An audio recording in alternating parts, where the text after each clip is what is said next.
What? Still here?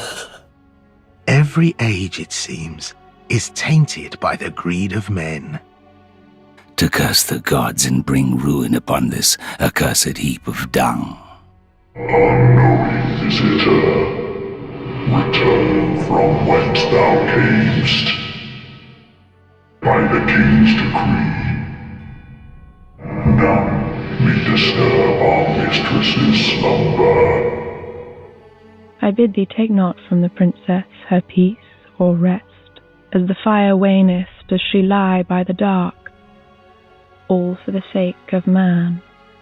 With a spear such as thee, surely the princess will slumber most gently.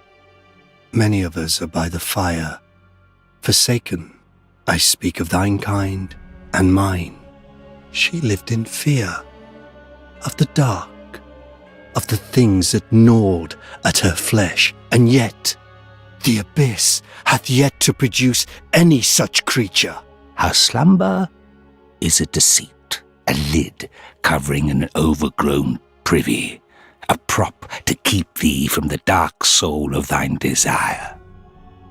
In the highest room of the tallest tower of the ringed city in the land of shadow sit two forgotten gods. These deities were left to rot alone, abandoned by their parents. Gwyn and Marika's loveless relationship with their children resulted in many of them being used, manipulated, and killed in their ambitions to rule the lands between and Lordran. Out of all these unlucky children, Messmer and Fillianore are unique in that they might have suffered the worst fate of their siblings. They were left to live knowing that their parents were never coming back, yet still clung to the hopes of their return. They were used as tools of destruction, offered in bargaining deals, and abandoned once their usefulness was fulfilled. They were a means to an end for the Eternal Queen and the Lord of Sunlight. These two would never receive the love they craved and could only cope in their infinite solitude.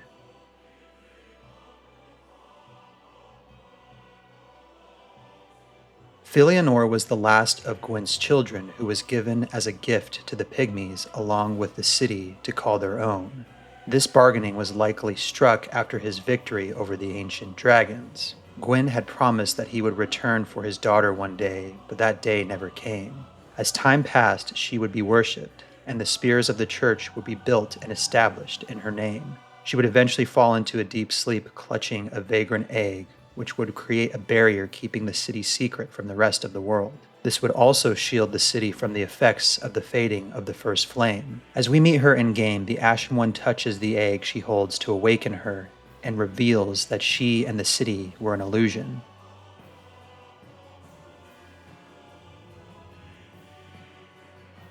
Messmer was a child of Queen Marika and was cursed by a dark entity at birth. This resulted in a serpent being part of his body and soul, which was in a constant hunger to consume him. This abyssal serpent was restrained by the use of a seal created by Marika being placed in one of his eyes. The winged serpents that were attached to his body also seemed to function as suppressants to the abyssal serpent. Adding to this curse, he was also afflicted with fire, which he would have a seething hatred for. Being an extremely capable warrior and commander, he was instructed by Marika to lead a crusade on the Hornsent. He would continue his zealous purge of the Hornsent long after Marika abandoned him in the Land of Shadow. He would then reside in Shadow Keep, longing for his mother's return that would never happen. As we meet him in-game, he is slumped in his throne, simply waiting. The Tarnished eventually bests him to the point where he removes the seal of grace from his eye to unleash the abyssal serpent. However, this isn't enough to best the Tarnished, who defeats him despite his unrestrained state. He falls to the Tarnished, cursing his mother in his final breaths.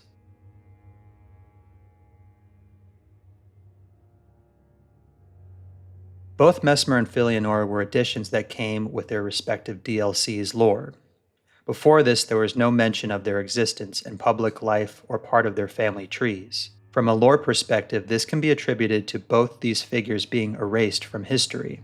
Filianore was given away to the Pygmies, which would have likely have been a stain on Gwyn's reputation, hence the need to keep her secret from public life and the recorded history. Messmer was a direct threat to Marika through his association with fire and his affliction with the abyssal serpent. He was used as a tool to crush Marika's enemies and then was cut off in the Land of Shadow. Both characters are not simply removed from familial contact, but isolated in the most extreme ways possible. Both Messmer and Fillianore are isolated seemingly from the current reality altogether. Filianore is left in the Ring City, which is walled off from the rest of the world, while seemingly existing within its own timeline or reality. The Land of Shadow is cut off similarly, where it is removed from the lands between, and can only be accessed by the most difficult and obscure means that only a god could be capable of tapping into, like what we see with Mikola. These two are beyond just being left out, they are imprisoned and barred off from any potential connection or return to their homeland.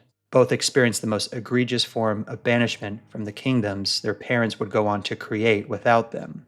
Similarly, both figures lack agency or desire to return. In Filianore's state, she has given up and now sleeps eternally. This cause of slumber is not completely known, but perhaps her state is caused by a lingering sadness and longing for her father's return. Messmer also experiences a similar lack of agency where he is left to sit in his sadness. He seemingly longs for his mother's return or something to happen at all. Once his crusade was over, he lacked purpose and resided in the Shadow Keep to wait out Marika's return. Both Messmer and Filianore display the stasis of longing for the love their parents promised them but never delivered on. From a mechanics perspective, both characters are essentially the gatekeepers to the climax of their respective DLCs. Filianore holds the false reality of the world together to reveal the wasteland it has become. Removing the illusion is key to acquiring the dark soul of man to paint a new world. Messmer's kindling is the seal meant to break the barrier to enter a limb to access the gate of divinity. Both characters essentially hold the keys to access the final bosses and the big MacGuffins of both games. These characters also contain a darkness within them. Filianore's eyes seem to be leaking or seeping some kind of dark liquid, which could be a result of her containing the true reality of the world. She also has darker hair, which is opposite to her father and siblings' lighter or white-colored hair. This could also be caused by her containment of the dark, similar to the substance around her eyes. Messmer also has a dark affliction with his curse of the abyssal serpent within him. This might also have some effect on his special brand of fire, where it seemingly has that same dark affliction within the flames. These characters are both afflicted and holding back darker forces in order to hold the world together, or to stave off their own consumption by them. Interestingly, this darkness stems particularly from the eyes, as noted earlier in Filianore's case, but also with Messmer. He has a rune seal of Marika's grace placed into one of his eye sockets, which he eventually rips out to unleash the serpent on the Tarnished. Both of their true natures, a withered corpse and a hellish serpent, are revealed through breaking the barriers holding them back. Filianore's true appearance is revealed through breaking her egg, and Messmer's through breaking the sealing grace. These children of the gods are held together through fragile means, yet were tasked with arguably the most important or dangerous tasks of their siblings. These two might have been isolated and pawned off by their god parents because they posed a massive threat to their rule. With Messmer, it's quite obvious based on the boss fight and trailer footage that he was quite the capable warrior, but Filianore might have presented a threat of her own as well. Many have proposed that Filianore was a child of Gwyn and Velka, attributing to the lack of her name containing the Gwyn prefix, as well as her darker hair. I find that this makes sense given that she was isolated from royalty and has some kind of dark affliction, which could have been inherited from Velka if she was her mother. Discovery of Filianore's existence would have definitely tainted the Lord of Sunlight's reputation among his council, and would have gone against the flame and sunlight iconography he represented and stood for. Messmer has a similar case where his birth would have been seen as a blasphemous act by the Golden Order. Who his father is unclear, however, Radagon seems to be the most likely candidate because of the M prefix in his name, his red hair, and similar facial structure.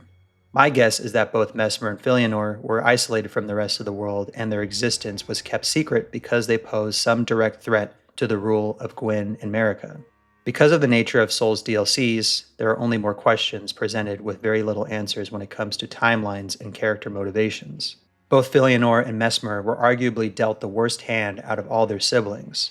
They were given away and used as revenge tools for their parents' enemies. They were left to rot among the wreckage of the world or left to wallow in their loneliness in shadow. Filianore would never see her father's return, as his kingdom's fire would eventually fade and relight countless times. Messmer would long for his mother's return, that would never come as she built and destroyed the dynasty she would play mother to. Both remain loyal to their duty despite longing for their parents' affection and contact. Perhaps they might have been done a favor since they didn't get to experience the full extent of their parents' cruelty like the rest of their siblings. Maybe abandoning Filianore and Messmer was the last and sadly most loving thing Gwyn and Marika were capable of. Thanks for watching. Feel free to share your thoughts on the similarities between these two characters or any others from the series that have similar qualities. Did these two have it worse when compared to their other siblings? I'd love to hear your thoughts. If you like my thoughts on Souls and other video game series from time to time, consider subscribing if you're new here, as well as giving this video a like if you got something out of it. Thank you for watching, and I'll see you in the next video after I clean out the dark soul of man from my overgrown privy. Take care.